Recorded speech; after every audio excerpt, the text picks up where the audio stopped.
The wedding photo curled at the edges, blackened by fire. I watched the flames twist around it, eating away the edges of a life I once thought was unshakable. I'd built my world on discipline, loyalty, and sacrifice.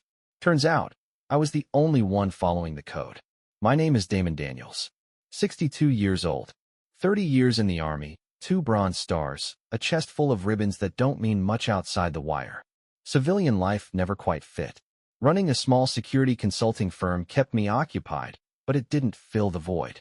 Turns out, neither did marriage. I saw the signs before I admitted them. The late nights, the quiet phone calls, the way Cora flinched when I walked into the room. At first, I chalked it up to my own adjustments. Maybe I was too rigid, too used to order. But order didn't explain why she smelled like cologne that wasn't mine, or why her phone was suddenly face down at all times. I didn't ask. I observed. A man in my line of work knows that the first mistake in any operation is reacting too soon. You gather intel, confirm the target, plan your approach. And then, when the time is right, you strike. The first real clue came when I borrowed her car.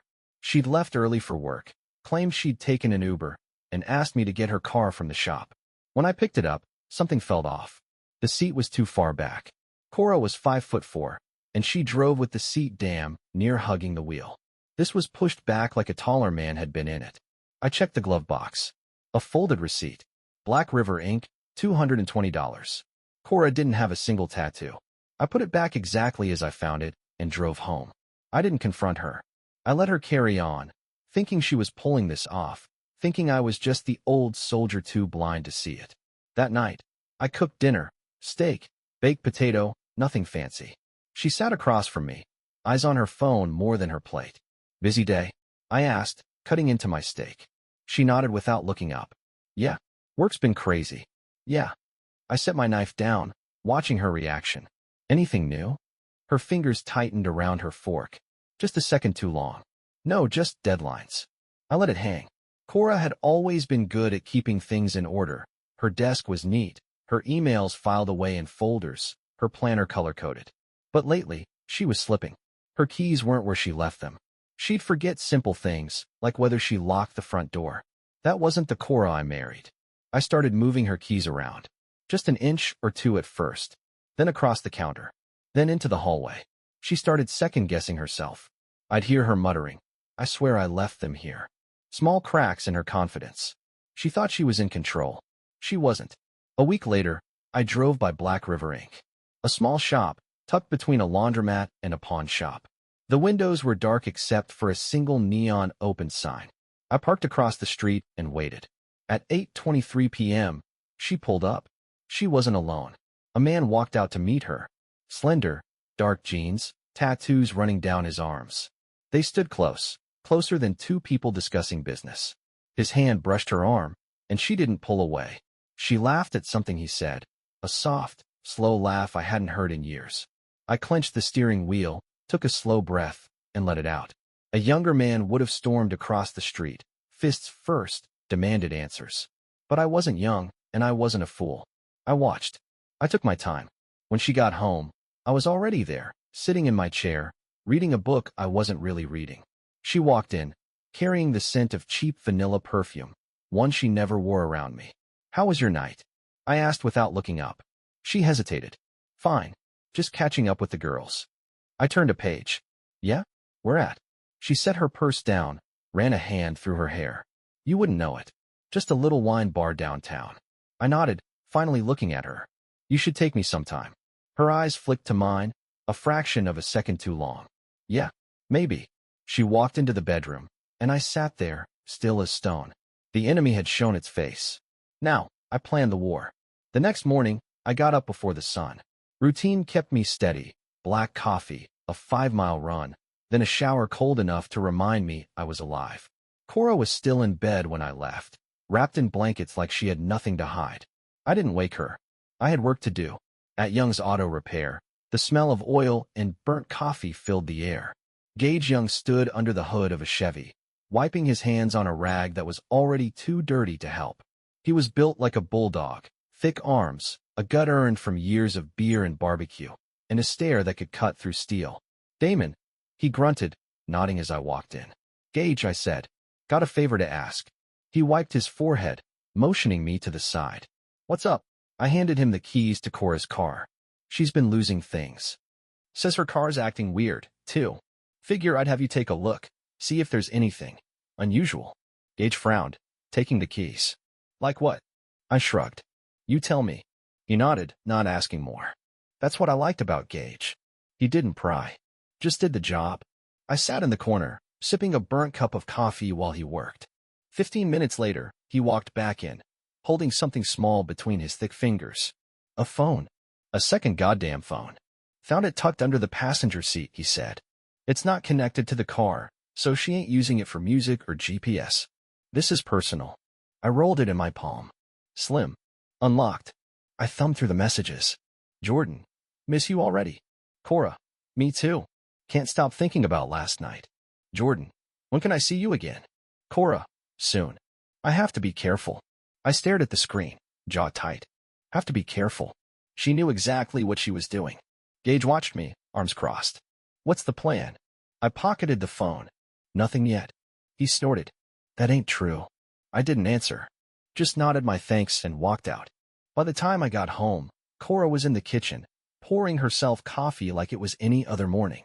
She turned when she heard me, smiling like nothing had changed. You're up early, she said. Old habits. I set my keys on the counter, watching her. She looked fresh, rested. No guilt in her eyes. She sipped her coffee. I was thinking we should go out this weekend. We haven't had a nice dinner in a while. The audacity of it almost made me laugh. I smiled instead. Yeah, maybe. She turned back to the sink, rinsing her mug. I took the second phone out of my pocket and slid it onto the counter beside her. She froze. The water ran over her hands, forgotten. She didn't move, didn't breathe. Just stared at it like a landmine that might go off. When she finally turned, her face was pale. Where did you? Young's.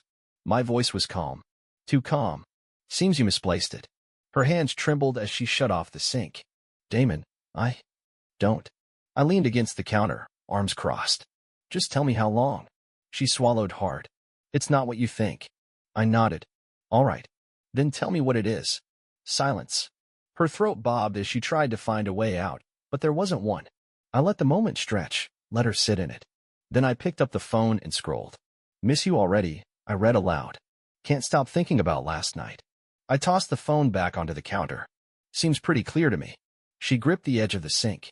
I never meant for this to happen. I laughed, short and sharp. Yeah? You just tripped and fell into his bed. She flinched. I didn't care. Damon, please. I shook my head. You don't get to beg. Not yet. I grabbed my keys and walked out. I didn't slam the door. Didn't need to. The weight of what just happened would hit her soon enough. I got into my truck, hands steady on the wheel, mind clear. I'd spent my life planning missions, securing objectives, eliminating threats. This was just another mission. And I always completed the mission. I spent the rest of the day driving. Nowhere in particular, just long stretches of road, the hum of the engine, and the weight of what I knew sitting heavy in my chest. I'd been betrayed before. Soldiers get used to it. Bad intel, bad leadership, politicians making decisions that cost lives. But this was different. This was home.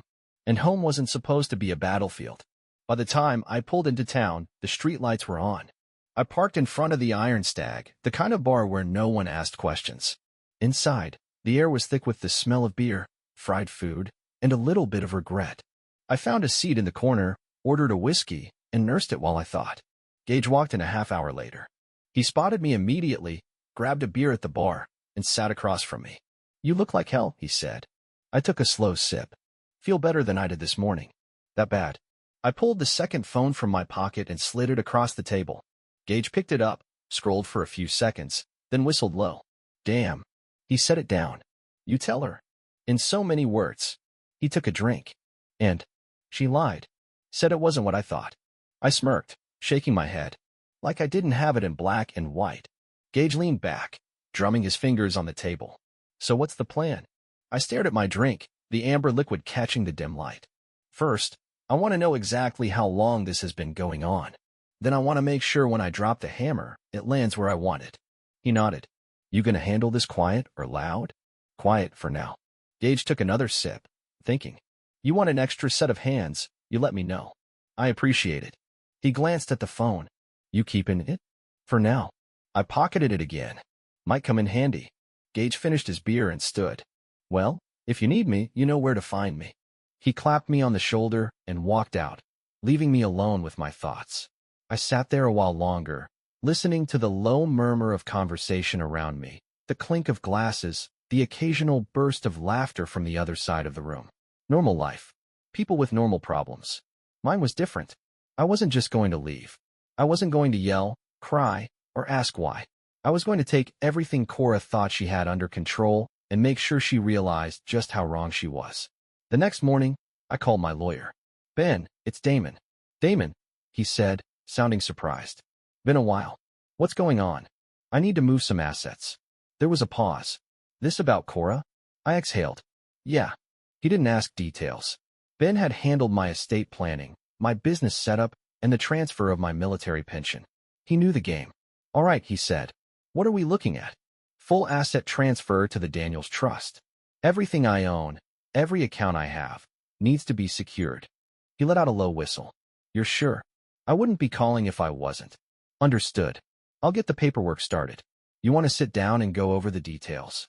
Send me what I need to sign. I'll handle the rest. He hesitated. Divorce? I gripped the phone a little tighter. Not yet. All right. I'll be in touch. I hung up and leaned back in my chair.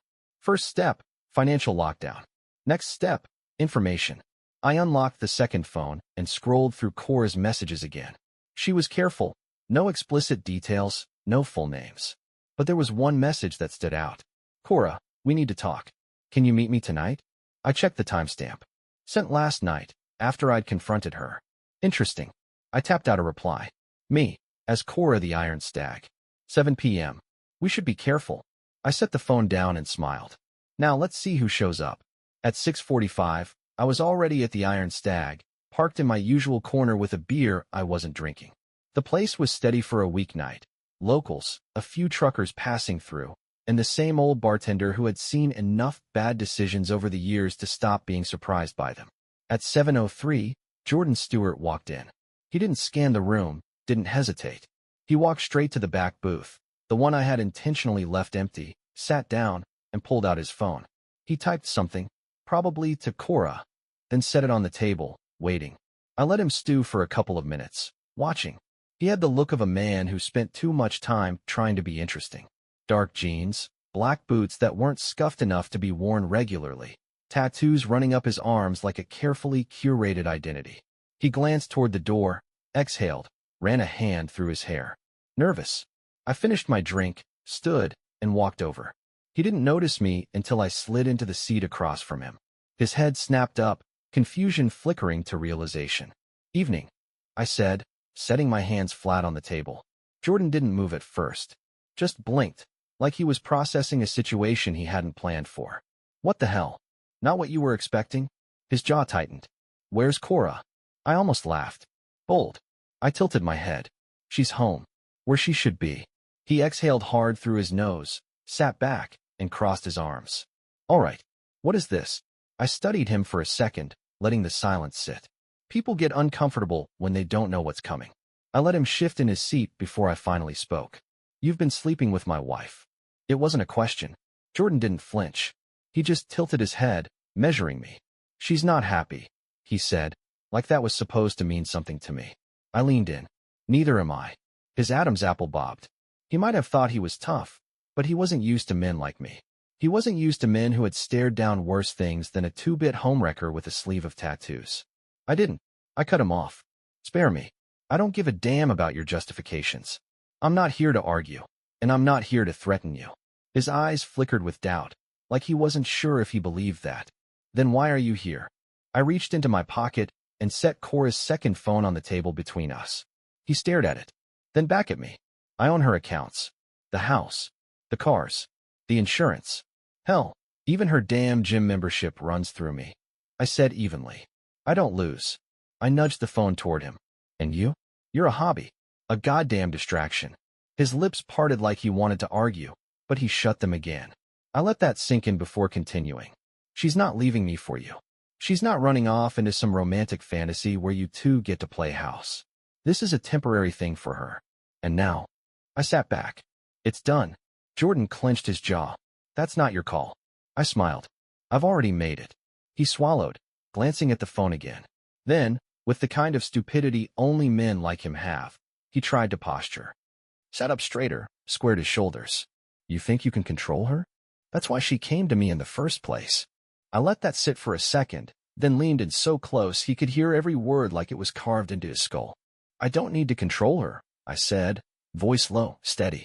I just need to make sure you understand exactly what you've gotten yourself into. His face twitched, some mix of anger and uncertainty. She doesn't love you, he muttered. I smiled again. That's the difference between you and me, Jordan. I don't need her to. I grabbed the phone off the table, stood up, and walked out, leaving him sitting there with nothing but his own damn reflection in the window. By the time I got home, Cora was sitting in the living room, a blanket wrapped around her legs like she was cold. She looked up when I walked in, eyes red-rimmed, hair pulled back like she'd been sitting there for hours waiting. Where were you? She asked, voice quiet. I set my keys down. Out. She nodded, rubbing her arms. Damon. I waited. She swallowed. I made a mistake. I exhaled slowly, shaking my head. No, I said. A mistake is burning dinner. A mistake is backing into a mailbox. What you did? That was a choice. She closed her eyes, inhaling deep. I didn't mean. I cut her off. Don't. I don't want to hear it. Silence stretched between us, thick, unmoving. Finally, she nodded, looking down at her hands. Are you leaving? I looked at her, the woman I had once trusted, once believed in. And I smiled. No, I said. You are. Cora sat there, frozen. Her hands gripped the edges of the blanket like it was the only thing holding her together. She opened her mouth, closed it, then finally managed. What do you mean? I walked past her, toward the kitchen, grabbing a glass from the cabinet. Poured a drink. Took my time. When I turned back, she was still sitting there, waiting for me to say something else. I said, taking a slow sip, your bags are in the guest room. You can pack whatever you need. Tomorrow morning, you're leaving. Her lips parted like she wanted to argue, to plead, but I saw the moment she realized it wouldn't work. She'd already lost. She swallowed hard. Damon, I don't. You don't what? I cut in. You don't have anywhere to go? You don't know how this happened. I set the glass down on the counter, steady, controlled. You knew exactly what you were doing. You didn't trip and fall into another man's bed. You made a choice. Now you live with it. Her fingers curled into the blanket, knuckles white. It wasn't about him. I exhaled sharply through my nose. Of course it wasn't. It was about you. She flinched, but didn't argue. Here's how this is gonna go, I continued, my voice flat, unshaking. You'll take your things, and you'll be gone by morning. I'll have the papers filed by the end of the week. You get nothing. No house, no car, no accounts. You'll get whatever's fair, but don't expect a damn thing beyond that. Her eyes filled with something anger, regret. Maybe just the shock of realizing how thoroughly she'd lost. You can't do this. I met her gaze, unmoving. I already did. Silence stretched between us. Eventually, she stood, pulling the blanket tighter around herself like it might protect her from what was happening. She turned toward the hallway, hesitated, then looked back at me. I never wanted to hurt you. I smiled, slow and sharp. And yet, here we are. She left the room, her footsteps soft against the hardwood. I didn't watch her go. The next morning, when I came downstairs, the guest room was empty. Suitcases gone. The only thing left was the faint smell of her perfume in the air, already fading. I poured myself a cup of coffee and sat at the kitchen table, staring out the window as the sun crept over the hills. The house was quiet. The kind of quiet I hadn't realized I missed. By noon, I was at King and Hamilton, signing paperwork that would cut whatever legal ties I had left with her. Ben flipped through the documents, nodding. She's not contesting? He asked. No, I said. She knows better. Ben glanced at me over the rim of his glasses. You don't seem too broken up about this. I smirked. Why would I be? He nodded slowly. Most guys drag this out. Try to hold on. I've seen men beg women who did a hell of a lot worse than she did. I leaned back in the chair. I don't beg. He chuckled, shaking his head. No, I don't suppose you do. We wrapped up the paperwork, and I walked out of that office feeling lighter than I had in years. By the time I got back to Young's Auto Repair, Gage was standing out front, arms crossed, watching me with that knowing look of his. She gone? Yeah, he nodded. So what's next? I glanced around the lot. the familiar smell of oil and hot pavement filling the air. For the first time in a long time, I didn't have a plan. No orders, no mission. Just a wide-open road in front of me. I pulled a slip of paper from my pocket and handed it to him. "What's this?" he asked, unfolding it. "Blueprints." He studied the sketch. 4 walls, a foundation, a workshop in the back. Simple, solid. "You building a place?" "Yeah," I said, stretching my shoulders. Thought it was about time. He grinned. "You need a hand?" I smirked. "You got a hammer?" He laughed, clapped me on the shoulder, and we got to work. Gage had more than a hammer. He had a damn near full arsenal of tools, an old work truck filled with lumber, and an opinion on everything. "You sure about this layout?" he asked, tapping the blueprint with the handle of a screwdriver. I wiped the sweat from my forehead. It was mid-morning, the Virginia sun already working hard. "Yeah, what's wrong with it?" "Nothing." He scratched his jaw. "Just thinking, if you move the workbench closer to the back wall, you won't be fighting for space when you bring in bigger projects." I glanced at the sketch again, then nodded. "Good point." Gage grinned, grabbing a handful of nails. "See? That's why I'm here. Keep you from doing dumb shit." I chuckled, picking up a 2x4. "I spent 30 years in the Army, Gage. I think I can handle a little construction." He raised an eyebrow. "Yeah? And how many of those years were spent building something instead of blowing shit up?" I had to give him that one. The work went fast. By the second day, the frame was up. By the third, the roof was going on. Gage called in a few extra hands. Local guys who didn't ask many questions. Men who knew how to work, sweat, and drink a beer when the job was done. By the end of the week, I stood in the middle of what would soon be my new shop, looking around at the bones of it. The scent of fresh-cut lumber filled the air, sawdust thick under my boots. This was mine. No ghosts, no memories. Just a place built with my own 2 hands. Gage cracked open a beer, handed me one, then took a long pull from his own. "So what's the plan? You just gonna fix up old cars in here, or are you actually gonna make a business out of it?" I twisted off the cap and took a sip. Thinking security consulting. There's a market for it. Small businesses, private clients. A lot of people need to know how to protect what's theirs. Gage nodded. "Makes sense. You always were good at keeping people safe." I let that sit for a second, rolling the bottle between my palms. "Not always." He gave me a side glance, but didn't push it. That's the thing about men like us. We don't dig into wounds unless we're invited. A truck rumbled up the dirt road, kicking up dust. I recognized it before it even rolled to a stop. Keith. My son hadn't been home in years. Last time we talked, it was stiff, awkward.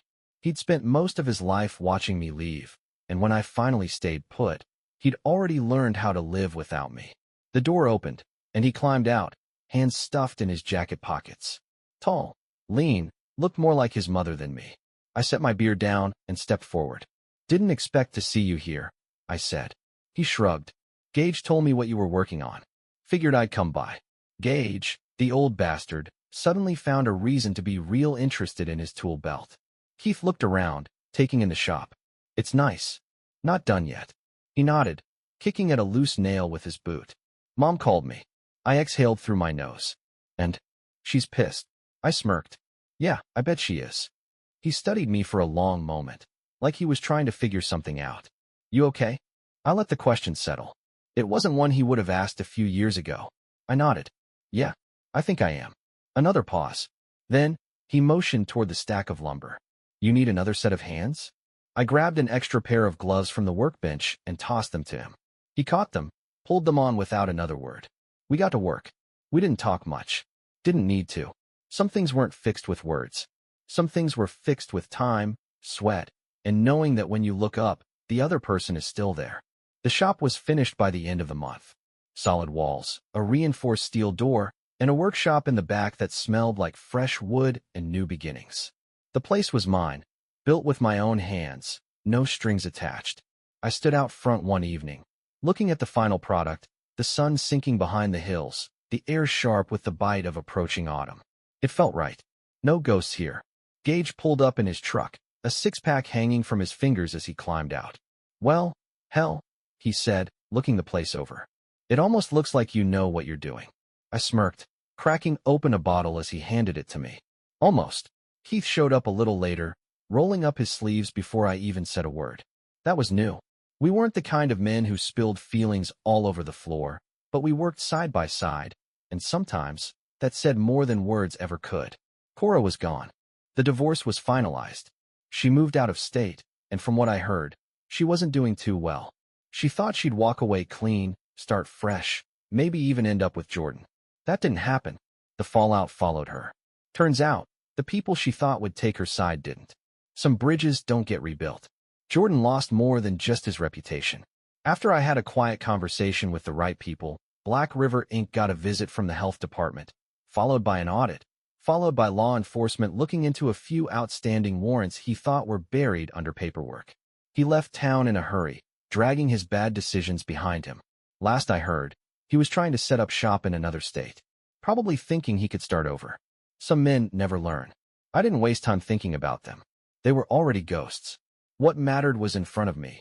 The shop, the work, the long stretch of road ahead that was finally mine to walk. One night, after closing up, I sat on the porch of my cabin with a whiskey in one hand, watching the stars burn against the dark. Keith sat next to me, arms crossed, a beer resting on his knee. "You regret anything?" he asked after a while. I exhaled, slow and even. "No." He nodded, like that was the answer he expected. Mom called again. I took a sip. "Yeah. She wanted to know if I still talk to you." And he turned his bottle between his palms. "Told her I do." I waited. He glanced at me, then back at the night sky. "You were gone a lot," he said. "When I was a kid." I nodded. "Yeah." He took a breath, let it out. "But you're here now." That was enough. I lifted my glass. He clinked his bottle against it, and we drank. I didn't need a perfect ending. Just this. The quiet. The work.